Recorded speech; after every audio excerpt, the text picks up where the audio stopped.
So our next speaker, we've got a couple speakers today that can just go by their first name and everyone knows who they are. So Uma is here to give us probably a similar whirlwind update on IBD, and she's also been a great faculty member for us at this conference, but also always available for questions and advice about tough patients. So thank you, Uma. Do I pull it up or?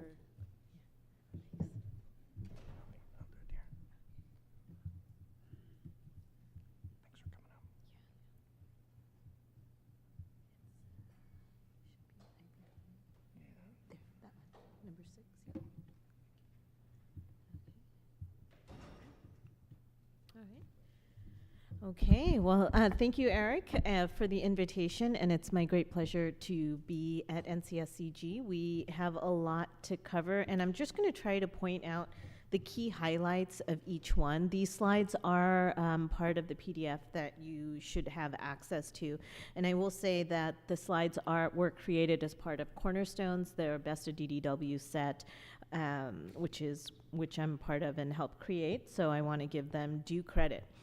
So the first one is very interesting. So a lot of providers will sometimes check serologies in patients where they cannot find any evidence of IBD, and what does that mean? So this study was done by Jean-Fred Colombel in collaboration with the U.S. military. So in the U.S. military, they check labs every year. So they had 1,872 serum samples from a military cohort that were banked, and they went back and looked at who developed inflammatory bowel disease. And they looked at Prometheus antimicrobial immune markers and a somologics panel, and what they found was that ASCA IgA, ASCA IgG, and anti-flax were elevated 5 years prior to the diagnosis in IBD patients. And CRP and C9 were elevated at least 5 years prior to the onset of diagnosis as well. So this is interesting. You know, there's a lot of issues inherent in this. For example, these recruits may have had IBS-type symptoms and not actually have been evaluated, but these markers can be elevated early. So that doesn't mean that your patient actually has Crohn's at that time, and there are a lot of issues built into this, but it's very interesting that if you can identify patients who are at risk for developing IBD and we actually have something that's preventative, this may be a way to isolate those patients and then prevent their inflammatory bowel disease, whether it be diet or directed microbial care, et cetera.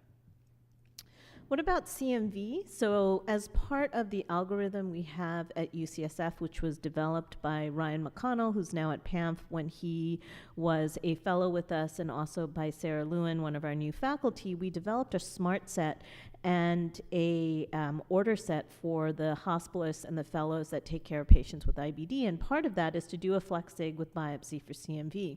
There's been a lot of controversy about whether CMV on biopsy is real or not.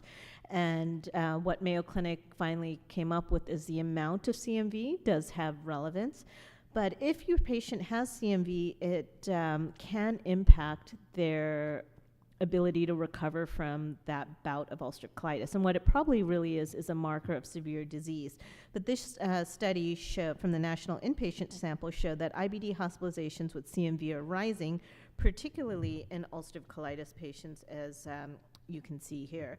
And if they have CMV and you treat it, it doesn't necessarily mean that they're going to recover, because it probably, again, is just a marker that their inflammatory bowel disease is very severe. This one has more practical application. This study showed that longer duration of vancomycin in patients with IBD prevents recurrence. So this was retrospective, single center, so you have to take it with a grain of salt. But if they gave 10 to 14 days of oral vancomycin versus 21 to 42 days, they were less likely to develop recurrent C. diff within those 8 weeks. So this is something to remember in your patients with inflammatory bowel disease, that you may want to give them a longer course or a tapering course. Again, this goes hand in hand with how sick their colon is. Another question we get all the time, daily aspirin use. So you have your aging patient with inflammatory bowel disease who needs to be on 81 milligrams of aspirin per day. Is that going to trigger a flare of their ulcerative colitis? And in this study, looking at 174 prospectively collected patients matched with 590 patients not on aspirin, there was no increase in flares and adverse outcomes based on the use of baby aspirin per day. So I tell my patients, you can take it with food in your stomach, and it does not seem to be associated with an increased risk. Doses higher than 81 milligrams per day was also not associated with a higher risk of poor outcome, but they really focused on the 81 milligrams. This question drives me crazy. So your orthopedic surgeon wants your patient to stop their biologic at least 3 to 6 months prior to their surgery and 3 to 6 months after. That's just not possible. So this was a retrospective case control study using the Truven claims database, and they looked at joint replacement, hip, knee, and shoulder with a 1 to 10 match of non-IBD versus IBD. And they found that IBD patients are at increased risk of serious infection after joint surgery, but not from the TNF. Steroid use and opiate use, as well as just having a diagnosis of IBD, was associated with an increased risk of infection. But if you look at it, it's just overall infections. Joint infections were not different. C. diff was increased. And then the risk factors for serious infections were having IBD, opiates, obesity, but not anti-TNF. And so if your patient is healthy going into surgery rather than flaring and on prednisone, that's better for them, as always, than having active disease. Another question we get asked a lot, if patients on a 5-ASA, you start them on an anti-TNF, and should you stop the 5-ASA? And the answer is yes, because it really doesn't make a difference to them, and it's extra cost. And this study, these were two separate studies. One from Sid Singh looked at patients with in the clinical trials, whether they were on a 5-ASA or not, and that did not impact their rates of response. And then the second study from Berkeley Limkatai here at Stanford looked at whether if you withdrew the 5-ASA, if it made a difference, and it did not. So you can certainly stop those 5-ASAs in your patients who are doing well. Another thing that we see all the time is patients with lymphocytic colitis started on 5-ASAs. 5-ASAs do not have a benefit over placebo. This is the second trial that's shown that. If you have a patient with lymphocytic colitis, you want to make sure they don't have any offending agents. The first-line therapy remains antidiarrheals, but if that doesn't work, then you should go straight to budesonide in these patients, because that is what's better than placebo. This was the methotrexate study. Merit UC showed that methotrexate as a treatment alone for ulcerative colitis was not effective for induction. And we already know this. Where I use methotrexate in ulcerative colitis is 12.5 milligrams once a week as my immunomodulator to reduce immunogenicity. That is a separate use. If you're using it purely to treat ulcerative colitis on its own, it's not effective. For those patients who are still on 6-mercaptopurine or azathioprine, can you achieve mucosal healing? You can. It seems to be related to your 6-TGN levels. So if you push your 6-TGN levels to nearly 400, you may be able to achieve mucosal healing, but that, of course, has its own set of side effects and may not be ideal. Another, and I'd be interested to get the hepatologist's take on this, another interesting thing is the AGA guidelines actually say that if you're a hepatitis B core positive, surface antigen negative, and you're going to start a TNF, you should be on prophylaxis. But most of the hepatologists at UCSF, at least the senior ones, just think you should be able to follow these patients, which is what we do, and this study supports that. So in 3 retrospective studies from the US and Asia, being core positive, surface antigen negative, undergoing immunosuppression for IBD and other autoimmune diseases, there was a very low rate of Hep B reactivation in anti-Hep B core and Hep B surface antigen patients on TNF. So what we do is, if they're core positive, antigen negative, DNA negative, we will just monitor them. We will not routinely prophylax these patients. This was the PANT study from England, looking at the clinical effectiveness, safety, and immunogenicity of anti-TNF therapy in Crohn's disease. And the bottom line is what they found was the rate of immunogenicity and benefit of immunomodulation with thiopurine and methotrexate, so it was helpful. The level of drug was predictive of primary non-response and loss of response at 1 year as well. So you do want to monitor these levels and make sure the patients are where they should be. And if your patient's not doing well, chances are they have a low level and or they have antibody to the drug. So in our practice, we prophylactically check these patients once a year at least to look at their drug levels. And UCSF is contracted with Arup Labs, or we send them to LabCorp or to Quest, and pretty much 99.9% of the time, the insurance covers it, and we never have to even do prior auth. So that's very helpful. Sustained efficacy and immunogenicity rates. So biosimilars, when biosimilars first came out, I have to admit I was somewhat anxious about them, but the more data that's coming out of Europe, it looks like they're exactly the same, and you should be able to switch your patient from one to the other without losing response or developing immunogenicity, and there are now multiple studies out of Europe confirming that. Hungary, it's interesting because Hungary went from infliximab to biosimilar, showed there was no difference, and the rates of the cost of infliximab in Hungary dropped precipitously, so they're now going from biosimilar to infliximab because it's cheaper. They're going to continue to follow these patients to see if that's going to be effective as well, and chances are they should be, because it's chemically pretty much exactly the same.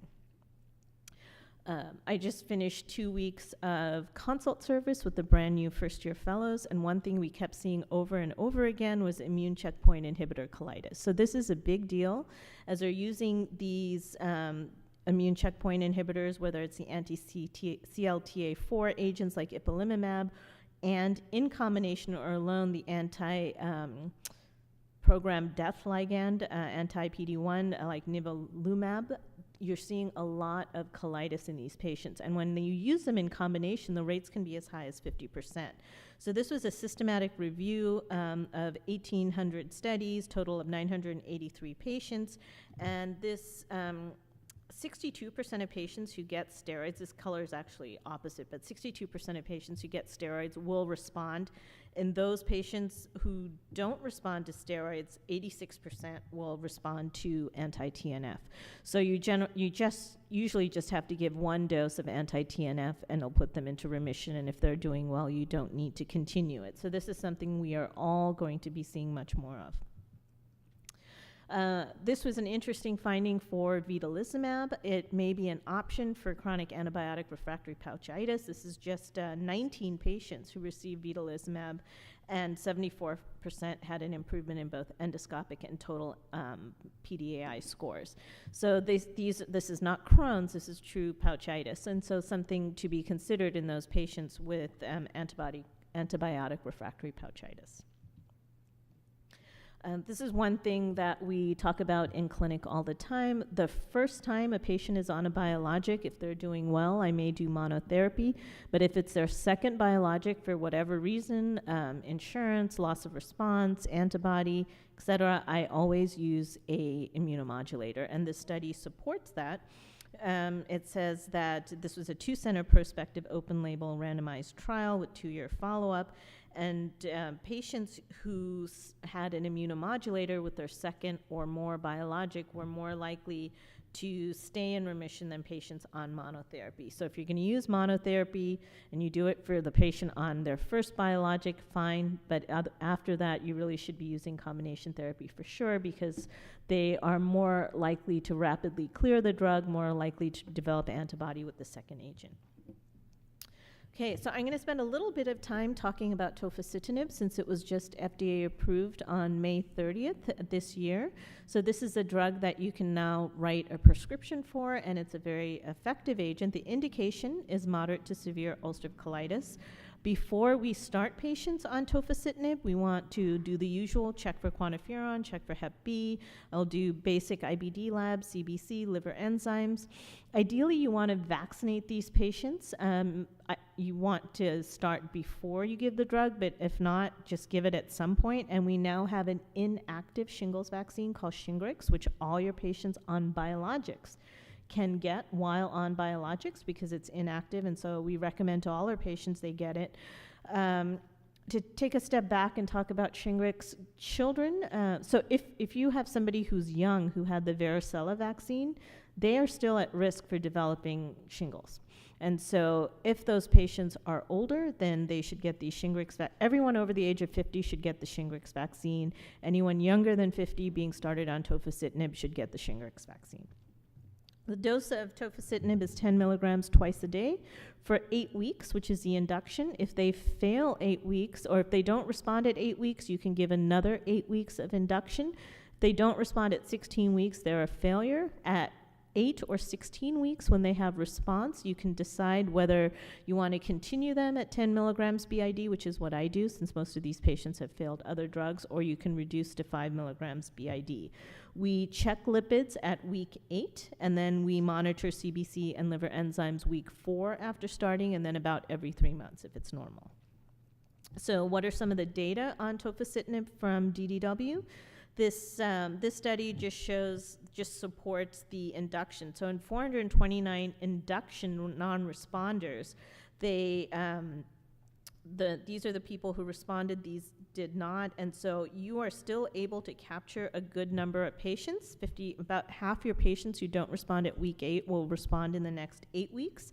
And then in patients who lose response on 5 milligrams BID, you can recapture response on 10 milligrams BID. I use this off-label in some of my Crohn's colitis patients as well and have had good response. And I have to say, because it's me, I do have concerns about tofacitinib in pregnancy, so that's a whole other discussion. Significant symptomatic improvement was noted as early as day 3 in the clinical trials. So 26% had a reduction from baseline stool frequency and 30% had a reduction from baseline rectal bleeding. So we are seeing good response quickly with this agent. This is just showing that retreatment following a period of treatment interruption. So in the trials, you'd often get randomized to placebo or drug, and those placebo patients, when they failed, put them back on drug. You are still able to capture response, and because this is a small molecule, you don't develop antibody. And so that's different from how we usually think of our IBD medications that are monoclonal antibodies. In terms of safety, in the clinical trials, there was a low malignancy risk, so they had safety data out to 4 years, no clustering of specific cancers. There were some patients with non-melanoma skin cancer who had been exposed to other drugs in the past, and there is an increase in lipid profile, but that, again, part of it can be these patients are healthier now eating and need to be monitored for that. I don't manage their lipids. I check their lipids. If they're high, we refer them back to their primary. There is an increased risk of herpes zoster with JAK inhibitors, with tofacitinib, which is the only one that's available for us right now. And so it seems to be dose-related. You see it more with the 10 milligram BID group than the 5 milligram BID group. That could be purely numeric, because over 80% of patients were 10 BID. Okay, so I'm going to switch gears. I have 13 minutes left for novel therapies. These are some of the cool new things that we saw at DDW. One was an oral anti-TNF. So a monoclonal antibody you take as a pill. And this used tobacco plant cells expressing recombinant TNF-R2 Fc fusion protein. So that's pretty cool technology. They gave it to 24 mild to moderate UC patients, and they found that it was effective, safe, and had some clinical response. So very early, but just the proof of concept that you can do it and you can have an effect is very interesting. So we have IL-12/23, which is ustekinumab for Crohn's disease. It seems like it's the IL-23 part that's most effective, so you're going to be seeing new IL-23s for Crohn's that may have even better efficacy than what we have already. But this is the first time this mechanism has shown benefit for ulcerative colitis. So this was in the late breaker, anti-IL-23 mirikizumab, which showed benefit in ulcerative colitis in a phase 2 trial. Filgotinib is a JAK1 inhibitor. So tofacitinib is JAK1, JAK2. It's unselective, or JAK1, JAK3. Filgotinib is pure JAK1 and showed benefit in the Fitzroy study for Crohn's disease. Remember, tofacitinib's Crohn's trial, phase 2, was negative. for multiple reasons, and so they really just pursued ulcerative colitis. But filgotinib showed benefit in Crohn's patients, and upadacitinib, another JAK1, showed benefit in Crohn's disease. And these are in phase 3 trials now. If you have a patient who you'd like to put on a JAK for Crohn's disease, please send them to us. We should have the trial up in a couple months. Apremilast is currently available for psoriasis. It's a phosphodiesterase 4 inhibitor, and this is being used in a study for ulcerative colitis. It would be the next step up from mesalamine, so really for more mild to moderate disease, and did show some benefit in a phase 2 study. Ozanimod, it's sort of an alphabet soup. I know I'm throwing all these new things out at you, but I'm putting out the ones that actually have a lot of promise. Ozanimod is an S1P1 receptor modulator. The only similar drug like it out is something called fingolimod, which is being used for multiple sclerosis. That's less selective. Ozanimod's another trial that you can, if your patient's interested with UC, you can refer to us, and we're happy to see if they're eligible. But it has shown excellent benefit both endoscopically and histologically in the clinical trials. This one is the one that we have the longest line of patients waiting for the trial. Sorry. This is a mesenchymal stem cell for complex perianal Crohn's disease. This drug is effective. It's already been approved by the European Union. And so in Europe, you can just get this by prescription, though actually you can't because they're production issues, so they are also waiting till the first quarter of next year like we are for our clinical trials. But we will be doing this, and so if you have any patients with difficult fistulas, this is something that we should be able to offer by about December. And the data look great enough that the EU accepted it. It's out there, and so they take abdominal fat from the patient, and then they treat it, and they inject it into the fistula, and the patients get better. So it's much more complex than that, but the idea is really amazing. And just some other things, GATA DNA enzyme, indigo naturalis, vagus nerve stimulation were things studied, and my favorite was acupuncture and moxibustion, improved clinical response and remission compared to placebo in mild Crohn's disease. Some diet-related things. Consumption of sweetened beverages did not increase the risk of inflammatory bowel disease. Sorry, this study is, the slide's a little smushed, but this was a cohort of Swedish men in Swedish mammography study and using a validated food frequency questionnaire. So drinking sweetened beverages didn't seem to increase your risk of IBD. However, in these two studies, one from Hassan and one from Boland, one was a prospective diet questionnaire and one was a two-day food diary, and they found that there was an increased rate of flare with increased sugar consumption.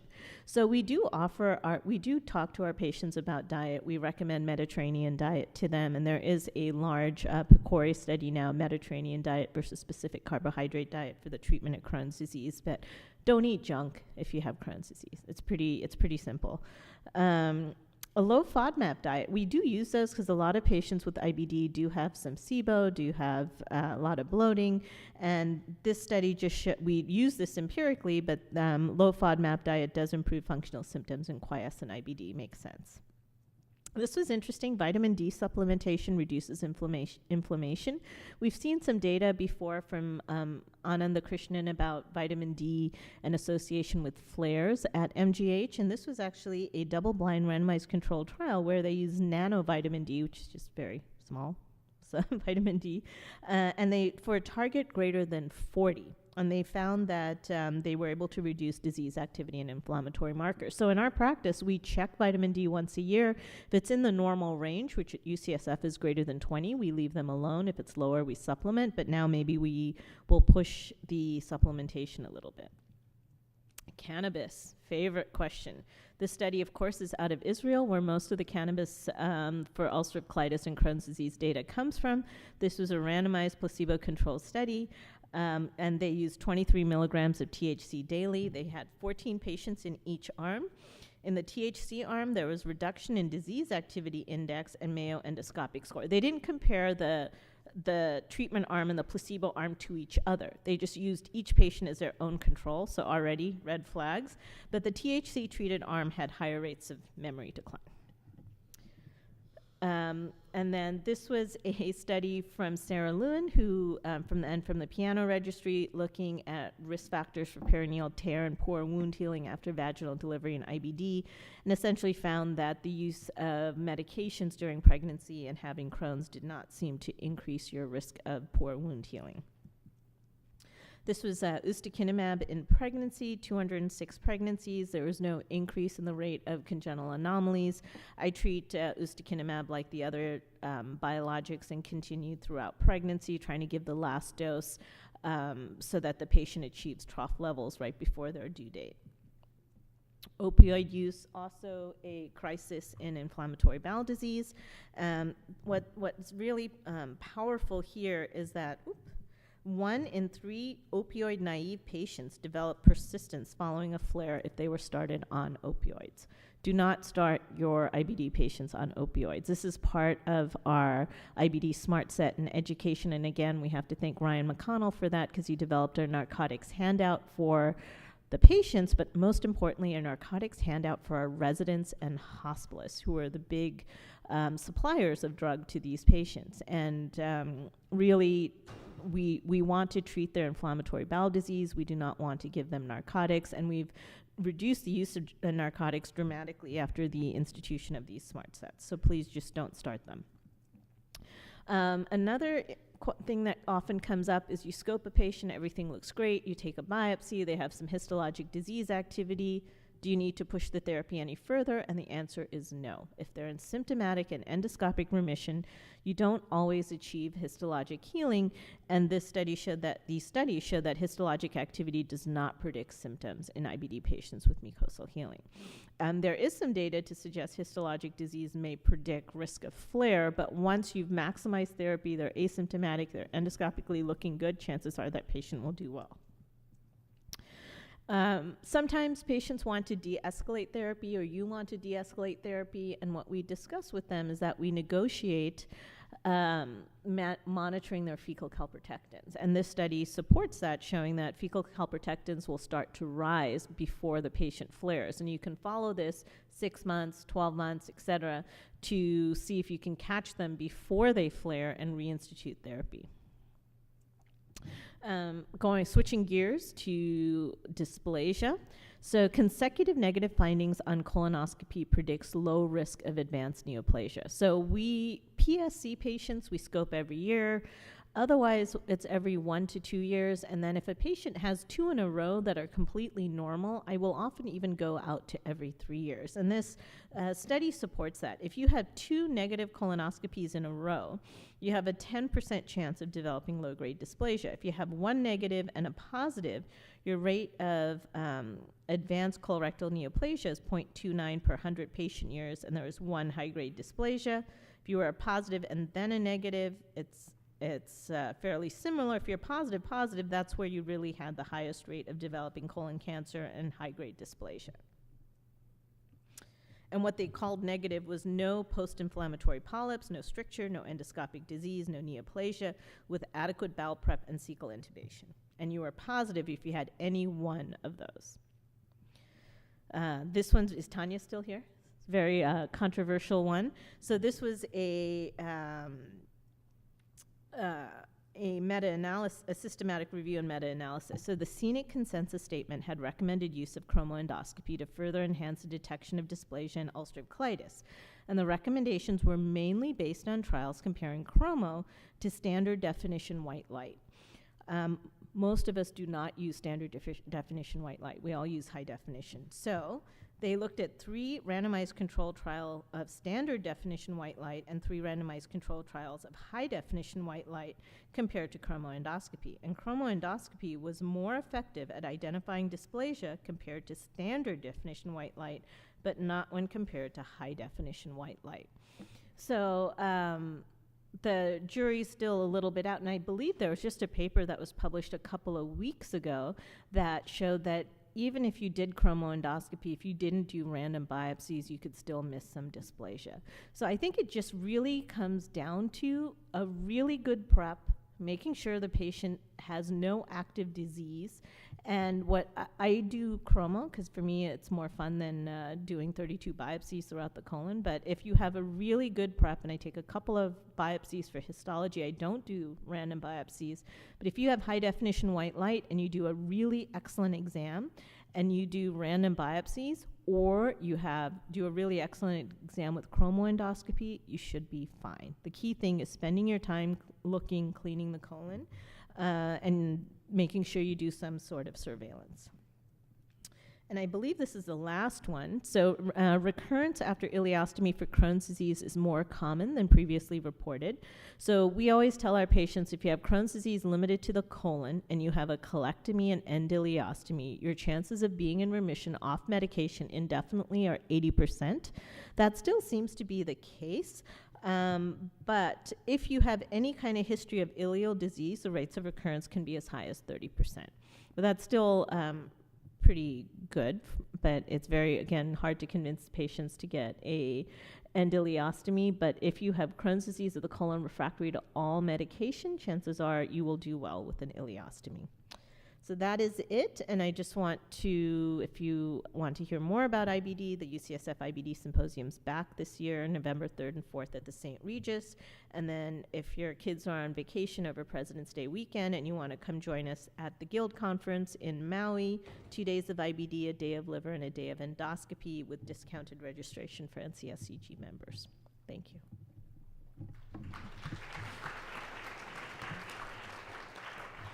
Any questions? Oh, yes.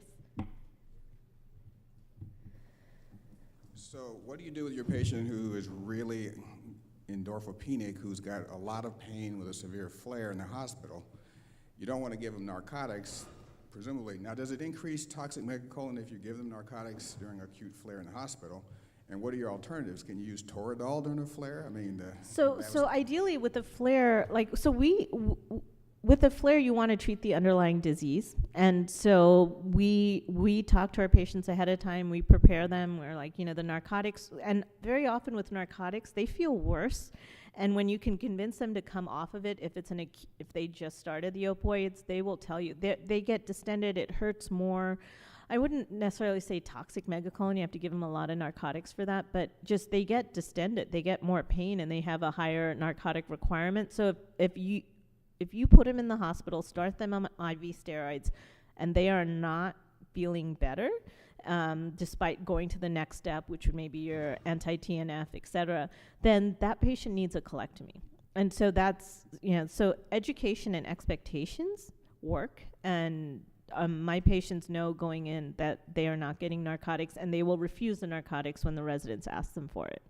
So it's really treating the underlying disease.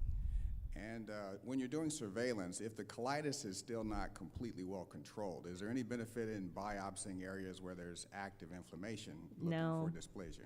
Not for dysplasia, no. And because you can miss things. Like I've had patients who've come and have active disease, and we've treated it and then gone back to document mucosal healing and found cancers. And I look carefully, and you can miss anything when there's active disease, because these cancers are flat. Dr. Jacobson? So in your bio-naive patient who needs a biologic for ulcerative colitis, where do you place tofacitinib at this point? So outpatient or inpatient? Outpatient. So outpatient, it can be first line if insurance covers it, and if they don't want to. So if they want to get pregnant, as a female, I think the animal data showed some birth defects. It's a pill. It's going to cross the placenta in the first trimester. So if they want to conceive, I will not use it first line. Otherwise, if they want it first line and it's covered because they'd rather have a pill, it's fine. It's very well tolerated, and the side effect profile is similar to the anti-TNFs. I was intrigued by the first study you referenced with the serology for Crohn's disease being positive up to 5 years before detection of the disease. what about patients, University Health Service where I work, all these people with irritable bowel are, of course, worried that they have Crohn's disease. Is there any value in looking at those serologies in people with typical IBS? What do you think, Mark? No, I agree. No, you're just going to cause yourself a world of hurt because they're going to be positive and you're going to do an upper and a colon and a capsule and not see anything, and they're going to think you're a bad doctor. Thank you. I was hoping you'd answer the question No. This is purely a study. This is a study. And again, this was patients, family members of patients with IBD will have positive serology, never develop IBD. There's a lot of issues with this. It was just really a very interesting fact that in some patients you can see the changes early. But they were in the military. They could have had symptoms and not actually been evaluated for it. Yes.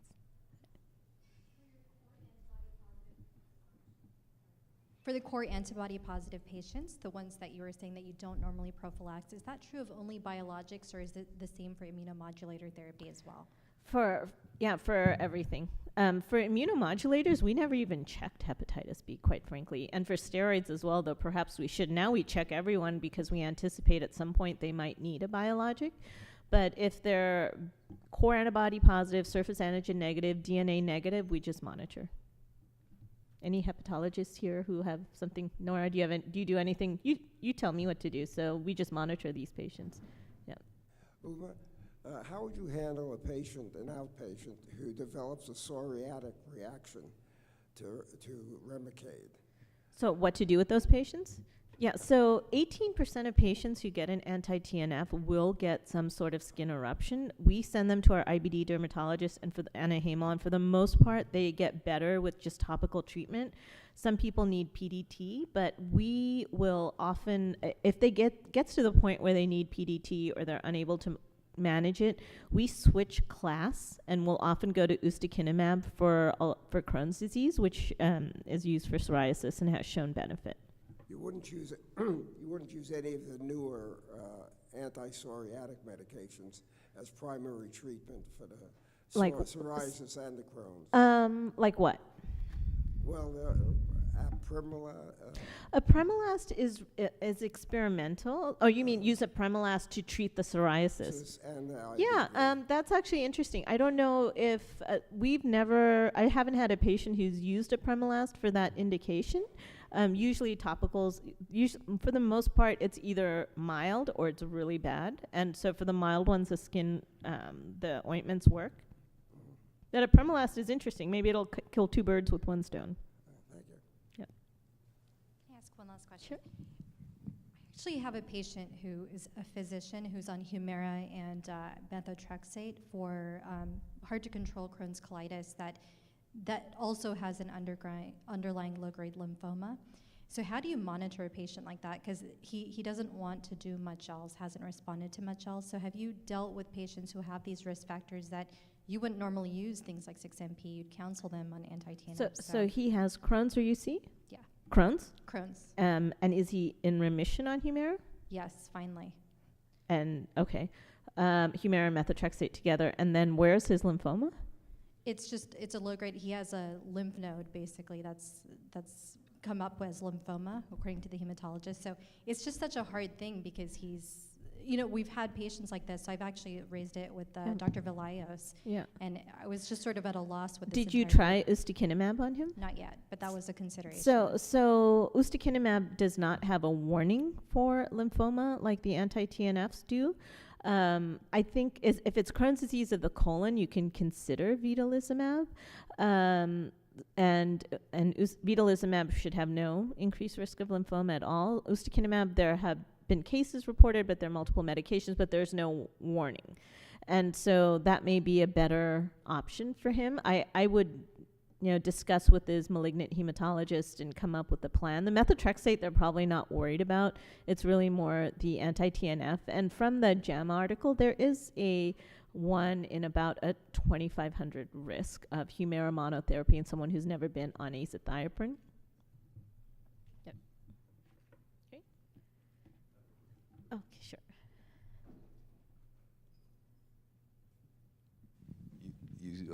suggested that maybe there was no benefit in continuing mesalamine in patients on anti-TNF therapy for UC. Are there any other, though, more subtle benefits, such as an anti-neoplastic effect of the Yeah. mesalamine? Because I have not stopped mesalamine in my anti-TNF patients. So the whole thing with mesalamine is when the patient's on mesalamine alone, there was a benefit. It hadn't really been shown with combination therapy, and the bulk of the benefit comes from controlling the inflammation. So if the inflammation's under control, it's unclear that there's a statistically significant difference with the mesalamine on top of that in a patient with endoscopic healing. Great. Thanks, Thank you. Uma. Great talk.